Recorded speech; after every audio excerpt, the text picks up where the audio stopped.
यहाँ 32 तहसीलें हुआ करती थीं, तहसीलदार 75 थे। यही नहीं, मैट्रिक पास लोग भी आईएएस और आईपीएस बन जाते थे। मेहनती, पढ़े लिखे, टैलेंटेड लोग जो जम्मू कश्मीर के नागरिक थे, वो राह देखते रह गए।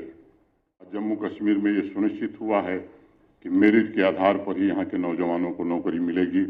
अब किसी की सिफारिश पर किसी को नौकरी नहीं मिल सकती। समाज का एक वर्ग तो ऐसा था जो पढ़ाई चाहे जितनी कर ले, जिंदगी भर स्वीपर के अलावा कोई दूसरा काम नहीं कर सकता। कि इस संविधान को कार्यान्वित करने का सौभाग्य प्राप्त होगा, वह यह याद रखेंगे कि स्वाधीनता एक असाधारण विजय थी, जिसको हमने महात्मा गांधी द्वारा सिखाई गई अनोखी रीत से प्राप्त किया था।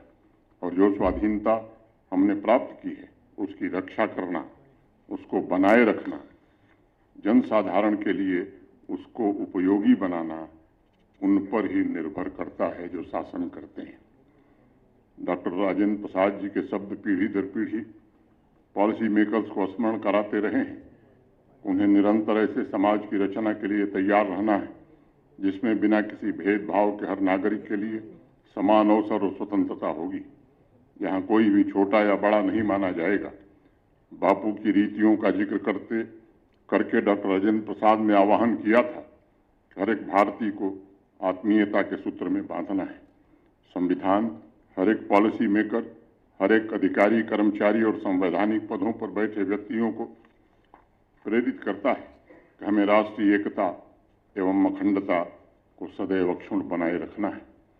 समाज में आत्मविश्वास, सम्मान और स्वाभिमान की भावना पैदा करनी है तथा हर साधन और संसाधन का उपयोग भारतवर्ष को शक्तिशाली और आत्मनिर्भर बनाने के लिए करना है।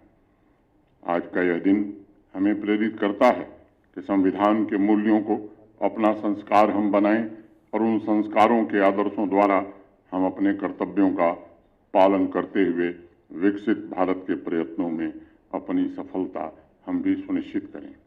आज मैं आप सभी के समक्ष इस बात का भी उल्लेख करना आवश्यक समझता हूं कि संविधान के मूल्यों का सामाजिक आदर्शों से जुड़ाव भारत के लिए ये नया नहीं है। बाबा साहब डॉक्टर भीमराव अंबेडकर ने संविधान को अंगीकार करने से एक दिन पूर्व यानी 25 नवंबर को संविधान सभा में अपने भाषण के दौरान कहा था कि भारत को पहली बार आज़ादी मिली है या भारत पहली बार गणतंत्र बना है, ऐसा नहीं है। उन्होंने कहा था कि भारत में पहले भी लोकतांत्रिक व्यवस्था थी, लेकिन अपनी गलतियों से हमने उसे गंवा दिया। बाबा साहब ने देश को चेतावनी देते हुए कहा था कि यदि हम लोकतंत्र को केवल रूप में नहीं वरन यथार्थ में बनाए रखना चाहते हैं तो हमें अपने सामाजिक और आर्थिक उद्देश्यों की पूर्ति के लिए संवैधानिक रीतियों को दृढ़तापूर्वक अपनाना होगा। बाबा साहब की बात 100% सच्ची थी। प्राचीन भारत में संवैधानिक शासन प्रणाली का बोलबाला था। वैदिक काल से ही भारत में विधि का शासन था और समाज लोकतांत्रिक नियमों से चलता था। ऋग्वेद तथा अथर्ववेद में सभा एवं समिति का जिक्र कई बार मिलता है। पाणिनि की अष्टाध्यायी, कौटिल्य का अर्थशास्त्र, महाभारत सभी इस बात के साक्ष्य हैं कि भारत में अनेक गणतंत्र विद्यमान थे और इसलिए हमारे देश को मदर ऑफ डेमोक्रेसी कहा जाता है। लेकिन ये भी सच है कि बाबा साहब की चेतावनी को गणतंत्र बनते ही भुलाने की कोशिश हुई। संविधान निर्माताओं ने बड़ी मेहनत से इस गाइडिंग लाइट को हमें दिया था, लेकिन उसकी मशीनरी में परिवर्तन करके अस्थायी संसद की मदद से नागरिकों के व्यक्ति की स्वतंत्रता पर हमला हुआ और उसके पश्चात 6 दशकों में 75 बार संविधान बदला गया। मुझे स्मरण है, पिछले वर्ष संविधान सभा के 75 वर्ष पूर्ण होने के अवसर पर भारत के माननीय प्रधानमंत्री श्रीमान नरेंद्र मोदी जी ने कहा था, कुछ लोगों के मुंह खून लग गया था और बार बार उन्होंने संविधान का स्वीकार करके संविधान निर्माताओं को अपमान किया था। 1975 में आपातकाल इमरजेंसी लगाकर संविधान को गहरी चोट पहुंचाई गई थी।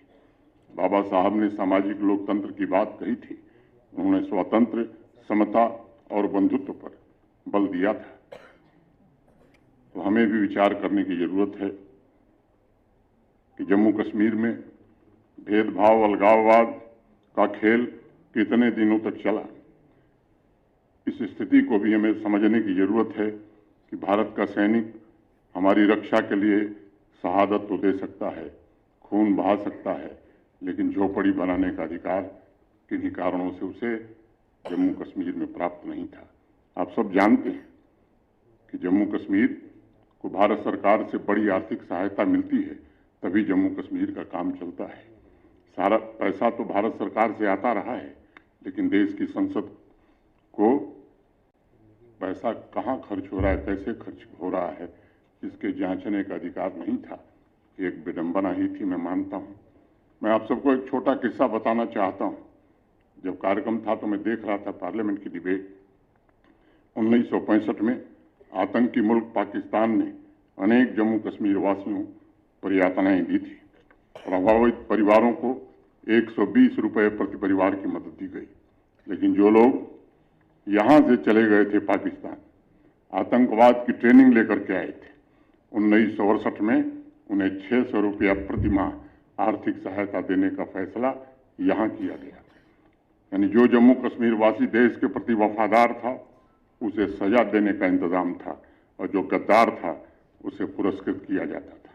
यह तथ्य देश की संसद के सामने 30 अगस्त 1968 को एक बड़े नामचीन संसद सदस्य ने रखा और इस सच को उजागर किया।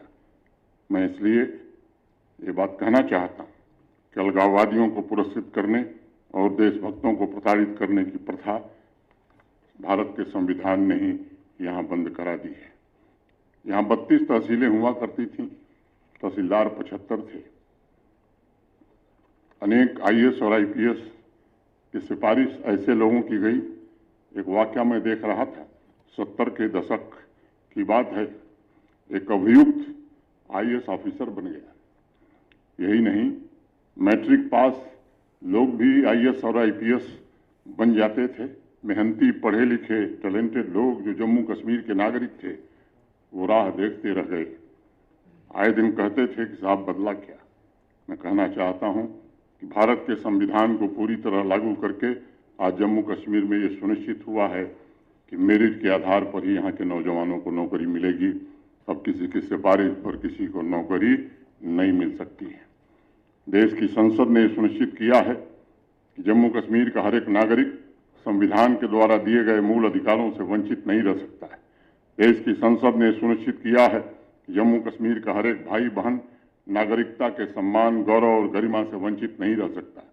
संविधान को पूरी तरह से जम्मू कश्मीर में लागू करके ये सुनिश्चित किया गया है कि हर एक नागरिक को समान अधिकार, समान अवसर दिए जाएं और शासन में जवाबदेही, पारदर्शिता सुनिश्चित करके विकास की प्रक्रिया को और मजबूत बनाया जाए।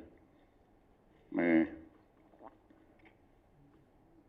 890 केंद्रीय कानून जो देश की संसद ने पारित किए थे, पारित होने के बाद उन कानूनों में लिखा जाता था कि जम्मू कश्मीर को छोड़ करके बाकी भारत के सारे हिस्सों में ये कानून लागू होंगे। ये सभी कानून अब जम्मू कश्मीर में भी लागू हो गए हैं।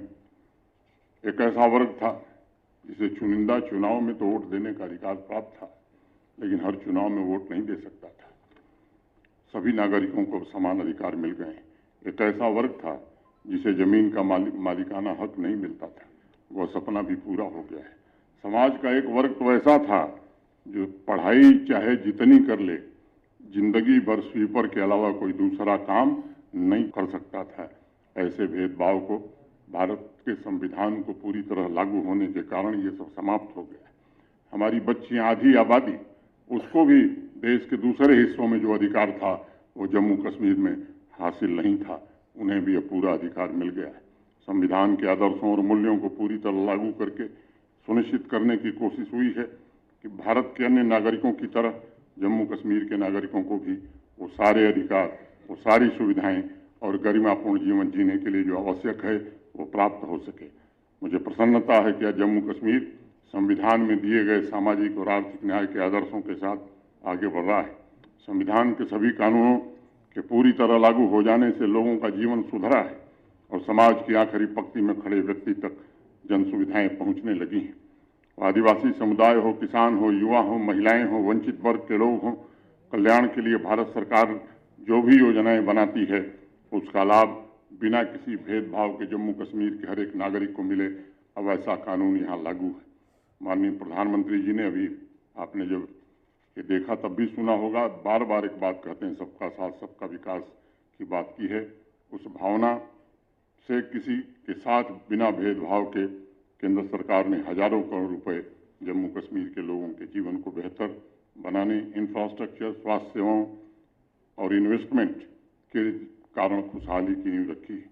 हर एक जम्मू कश्मीर का वासी का जीवन बेहतर हो, ये मुख्य उद्देश्य है। आज इस अवसर पर मैं एक आप सबसे निवेदन भी करना चाहता हूँ। दशकों पहले जम्मू कश्मीर के अलावा संपूर्ण भारत ने संविधान और उसके कानून, मूलभूत आदर्श और मूल्य लागू कर लिए थे। जम्मू कश्मीर को उसके लिए इंतजार करना पड़ा। इसलिए हर एक नागरिक से मैं निवेदन करूंगा कि अब हमारी जिम्मेदारी है कि दुगनी मेहनत से जम्मू कश्मीर के सर्वांगीण विकास के लिए हम काम करें और एकता, शांति, न्याय, समानता, बंधुत्व के दर्शन को सदैव संरक्षित रखें। ये हम सबकी सामूहिक जिम्मेदारी है। मित्रों, भारत के लोग संविधान का मूल्य स्रोत है और ये लोगों की ही जिम्मेदारी है कि सब अपने कर्तव्यों का पालन करें। आतंकवाद, भ्रष्टाचार के प्रति जीरो टॉलरेंस की नीति पर जम्मू कश्मीर का हर नागरिक, हर अधिकारी बढ़े, ये निवेदन करते हुए, इसी नीति पर काम करते हुए आप सब प्रशासन का सहयोग करें। इतना ही निवेदन करते हुए आप सबके प्रति हृदय से साधुवाद देते हुए अपनी बात में पूरी करता हूँ। बहुत बहुत धन्यवाद। जय हिंद, जय भारत।